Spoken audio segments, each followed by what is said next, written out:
नमस्कार दोस्तों, आनंद गानीवाल का स्वागत है। आज मैं आपके सामने त्रिपिंडी श्राद्ध के बारे में बताऊंगा कि त्रिपिंडी श्राद्ध क्या होता है। हमारे जो है सनातन धर्म में जो है गया का काफ़ी महत्व गया। जो है हमारे जो पूर्वज जो हैं एक्सपायर हो चुके हैं, जो अपने जो है जवानी में एक्सपायर हुए हैं या जो है बुढ़ापे में एक्सपायर हुए हैं, तो उनको कई बार जो है अकाल मृत्यु हो जाती है, तो उनको मोक्ष नहीं मिलता। तो इसके कारण जो है गया में जो है विशेष तौर पर जो है वह स्थान बनाया गया है, जहाँ पे जो इनकी जो है उनका जो त्रिपिंडी श्राद्ध किया जाता है। तो उसको लेकर के जो है देश विदेश से जो है गया में जो है काफ़ी लोग आते हैं वहाँ पे जो है। तो वहाँ पर जो है वहाँ पर जो है आपको जो है 54 पिंड विधियों पर कर्मकांड करके पितरों के मोक्ष दिलाते हैं वहाँ पे जो है। 54 विधियों में से एक है गयाकूप भी जो जगह का नाम है, जहाँ पे आत्मा शांत करने के लिए पिंडदानी त्रिपिंडी श्राद्ध करते हैं। अब ये जो है कहाँ पे है, जो है विष्णुपद, ये जो विष्णुपद मंदिर से सटे हैं ज्ञापक पिंड वेदी, मतलब जो है ये ज्ञापक जो है पिंड वेदी विष्णुपद मंदिर से सटे दक्षिण दिशा में है। ज्ञापक पिंड वेदी पर पिंडदान करने से प्रेतात्मा शांत हो जाती है। इससे पारिवारिक कलह से निवारण, संतान बाधा की निवृत्ति, व्यापार में हानि एवं उपद्रव से शांति मिलती है। नारियल में प्रेत आत्मा का आह्वान कर पिंड वेदी के बीच में स्थित कुएं में डाल दिया जाता है, जिससे प्रेत आत्मा को शांति मिलती है। हाँ, जो आटा, मधु, दूध, घी, पंचमेवा आदि सामग्री मिलाकर गोलाकार पिंड दिया जाता है। गया को जो है पिंडवेदी शहर के दक्षिण क्षेत्र में विष्णुपद मंदिर के पास स्थित है। मंदिर से पिंडवेदी की दूरी करीब 100 मीटर है। रेलवे स्टेशन से पिंडवेदी की दूरी 4 किलोमीटर है, जबकि घुगरी टाट बाईपास से दूरी मात्र आधा किलोमीटर है। विष्णुपद क्षेत्र में पिंडवेदी होने के कारण पिंडदानियों से गुजारा जाता है। पिंडवेदी तक वाहन आराम से पहुंच जाते हैं। अब ये तो हो गया में जो श्राद्ध करने के लिए। अब बात करते हैं नासिक में त्र्यंबकेश्वर में जो है त्रिपिंडी श्राद्ध करते हैं, तो उसके लिए क्या जो प्रोसीजर रहता है। त्र्यंबकेश्वर में जो है नासिक में जो है त्रिपिंडी श्राद्ध, जिसे काम्य श्राद्ध भी कहा जाता है। यह श्राद्ध आत्माओं की स्मृति में यानी कि उनकी याद में अर्पित किया जाता है। आत्माओं को शांत करने के लिए यह पूजा मुख्य रूप से की जाती है। त्रिपिंडी श्राद्ध यह अनुष्ठान पिछले 3 पीढ़ियों के पूर्वजों के स्मृति में किया जाता है। मतलब हमारे जो है 3 जो है पीढ़ी के जो है उनके जो है उनकी स्मृति में जो किया जाता है। जो जो मतलब जो है युवा से यानी कि युवा से लेकर वृद्धावस्था के बीच में गुजर गए हैं, उन्हें मुक्ति नहीं मिली है, तो उनको मुक्ति देने के लिए कुशावर तीर्थ पर यह अनुष्ठान किया जाता है। कुशावर तीर्थ स्थान त्र्यंबकेश्वर में, तो वहाँ पर जो है यह दिवंगत आत्माओं की स्मृति में किया जाने वाला एक योगदान है। इसे त्रिपिंडी श्राद्ध श्राद्ध को पिछले 3 वर्षों से सही तरीके से नहीं किया गया है। मतलब यदि किसी ने त्रिपिंडी श्राद्ध कर पहले 3 वर्षों से सही तरीके से नहीं किया गया, तो जो हमारे पूर्वज हैं, वो जो मृत पूर्वज हैं, वो क्रोधित हो जाते हैं। इसलिए उनकी आत्मा को शांत करने के लिए यह त्रिपिंडी श्राद्ध संस्कार किया जाता है। ज़्यादातर लोगों को यह लगता है कि पिछले 3 पीढ़ियों के पूर्वजों, माता पिता, दादाजी और उनके माता पिता जैसे पिछले 3 पीढ़ियों को संतुष्ट करने से अनुष्ठान संबंधित है। कोई भी व्यक्ति जिसका निधन हुआ हो और वह असंतुष्ट हो, तो ऐसी आत्माएं अपनी आने वाली पीढ़ियों को परेशान करती हैं।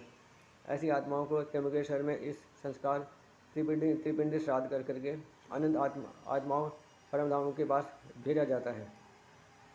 यह अनुष्ठान पूर्वजों को अपने वंशजों द्वारा किया जाता है। मतलब जो एक्सपायर हो गया है उसके जो वंशज के द्वारा ही किया जा सकता है, ताकि उन्हें कोई परेशानी ना हो। प्राचीन इसमें जो है यहाँ पे इनको जो है पूर्वजों का श्राद्ध 1 वर्ष में लगभग 72 बार किया जाना चाहिए। अगर 1 साल में 72 बार श्राद्ध किया जाएगा तो उनको कोई उनके जो वंशजों को कोई परेशानी नहीं होगी। यदि कई वर्षों तक यह त्रिपिंडी श्राद्ध नहीं किया गया है, तो वे जो पूर्वज जो हैं, जो एक्सपायर हो चुके हैं, मर चुके हैं, वो असंतुष्ट रहते हैं। त्र्यंबकेश्वर में पूर्वजों के आत्माओं के लिए यदि श्राद्ध न किया जाए, तो इससे वंशजों को कई तरह की परेशानियों का सामना करना पड़ सकता है।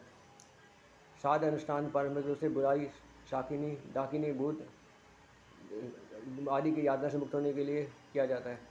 अब ये श्राद्ध क्यों किया जाता है? अब ये हमारे जो दिमाग में जो क्वेश्चन आता है। प्राचीन गरुड़ पुराण के अनुसार किसी भी व्यक्ति की मृत्यु के 13 दिनों के बाद उसकी आत्मा यमपुरी के लिए अपनी यात्रा शुरू करती है और उसे वहाँ पहुँचने में 17 दिन लगते हैं। अगले 11 महीने के लिए आत्मा यात्रा करती है और केवल 12 महीनों में आत्मा यमराज के दरबार में प्रवेश करती है। 11 महीने की अवधि में आत्मा को भोजन और पानी नहीं मिलता। इसलिए यह कहा जाता है कि पिंडदान और तर्पण परिवार के सदस्यों द्वारा यात्रा के दौरान मृत आत्मा की भूख और प्यास को संतुष्ट करने के लिए किया जाता है, जब तक कि आत्मा यमराज के दरबार में नहीं पहुंचती। यही कारण है कि श्राद्ध अनुष्ठान बहुत महत्वपूर्ण माना जाता है। त्रिपुंडी श्राद्ध पूजा त्र्यंबकेश्वर में जो क्यों की जाती है?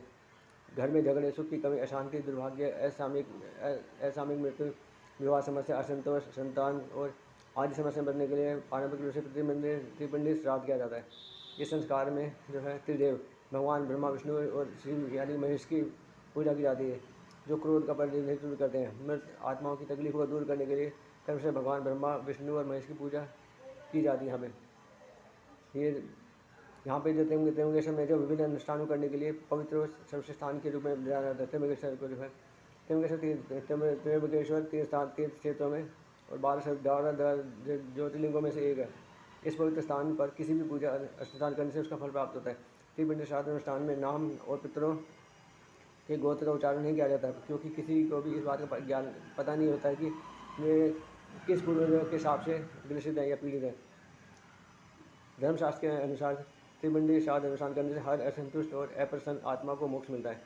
त्र्यंबकेश्वर में त्रिपिंडी श्राद्ध अनुष्ठान करने के लिए या आप जो पूछताछ करने के लिए आप जो है वहाँ पर जो है पंडित जी से जो है संपर्क कर सकते हैं। वहाँ पर अब त्रिपिंडी श्राद्ध की विधि जान लेते क्या रहेगी। अब जो है वृद्ध अवस्था में किसी व्यक्ति का निधन हो जाता है तो लोग पिंडदान और श्राद्ध और अन्य अनुष्ठान करते हैं, लेकिन जब किसी व्यक्ति का युवा अवस्था में निधन हो जाता है तो सभी अनुष्ठान से नहीं होते हैं, जो आगे उनकी आत्मा को अमानवीय बंधन का कारण बनाती है।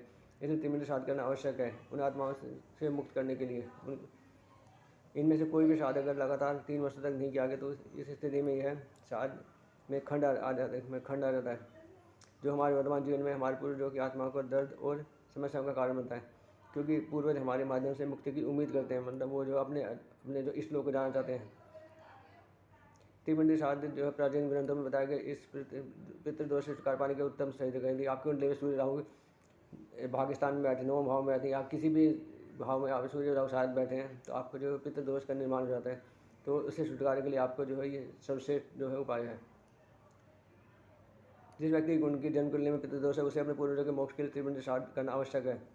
दोनों विवाहित और अविवाहित लोग त्रिपिंडी श्राद्ध करना प्रदान करने का अधिकार रखते हैं, लेकिन अकेली महिला इस अनुष्ठान त्रिपिंडी श्राद्ध को नहीं कर सकती। अब त्रिपिंडी श्राद्ध से लाभ जान लेते क्या क्या हो सकते हैं। त्रिपिंडी श्राद्ध अनुष्ठान 3 पीढ़ियों से पहले पूर्वजों को शांत करती है और केवल 3 पीढ़ियाँ यानी कि पिता दादा और उनके पिता तक सीमित। तो यह आग्रह है कि इस पवित्र संस्कार को कम से कम हर 12 साल में एक बार किया जाए। इसके अलावा अगर यह कुंडली में पितृदोष के नाम दिखाई दे तो यह त्रिपिंडी श्राद्ध पूजा पितृदोष के हानिकारक प्रभावों से मुक्ति के लिए सबसे अच्छा माना जाता है। यदि पूर्वज जो है उनकी पीढ़ी के अनुष्ठान से प्रसन्न है तो आशीर्वाद के रूप में संतान, समृद्धि और सुख के रूप में अपना आशीर्वाद प्रदान करते हैं, क्योंकि हमारे पूर्वज भगवान के आशीर्वाद के समान है। हमारे जो है पूर्वज जो आशीर्वाद दें तभी जो हम फल फूल सकते हैं। पवित्र स्थान त्र्यंबकेश्वर में श्राद्ध किया जाने से हमारे मृतक की आत्मा को मोक्ष का मार्ग मिलता है, उनको मोक्ष प्राप्त होता है, तरह परिवार को आशीर्वाद देते हैं। पूर्वजों का आशीर्वाद परिवार सदस्यों को रोग से मुक्त और स्वस्थ रहने के लिए सुख और शांति प्रदान करता है।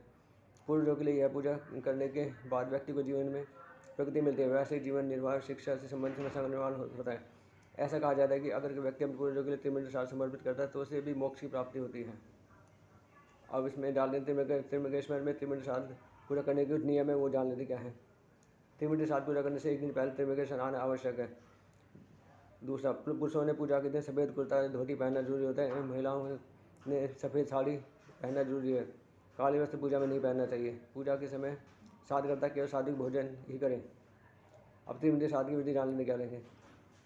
3 देवताओं की को सोना, चांदी और ताम्र से निर्मित प्रतिमा, 3 देवताओं की मतलब इनकी पूजनी होनी चाहिए, सोना चांदी है जो है तांबे के। पिंडदान के लिए काला तिल जो चावल के बने पिंड होने चाहिए। ताम्र धातु से निर्मित 3 कलश, पुण्य पात्र, गंगा जल, गाय का दूध होना चाहिए। आसन, अगरबत्ती, रक्षा सूत्र, जनेऊ, रुद्राक्ष माला, फूल माला। उसके बाद खीर, देसी घी, पंचरत्न, बर्फी, मिठाई, पंचमेवा में है लड्डू, खोआ आदि। फिर रुई बत्ती, माचिस, कपूर, अगरबत्ती, घंटा, शंख, हवन पैकेट। उसके बाद पान के पत्ते, सुपारी, चावल, गेहूँ, हल्दी, सिंदूर, गुलाल। उसके बाद नारियल, लोटा यानी बर्तन कोई भी हो, हल्दी पाउडर, कुमकुम, रोली, लौंग, उपला, मूंगा, उड़द, शहद, चीनी, गुड़, दूध, इलायची, केला, तुलसी का पत्ता, पीली सरसों, भगुनी, परात, चना दाल, काला उड़द, सरसों का तेल। तो ये सामग्री होनी चाहिए तो मेरे शरीर में श्राद्ध करने के लिए जो है। यदि आप मेरे चैनल पर नए हैं, चैनल को सब्सक्राइब कर दें जिसके आसपास मेरे वीडियो पहुंच जाए। आज की वीडियो में इतना ही। नमस्कार।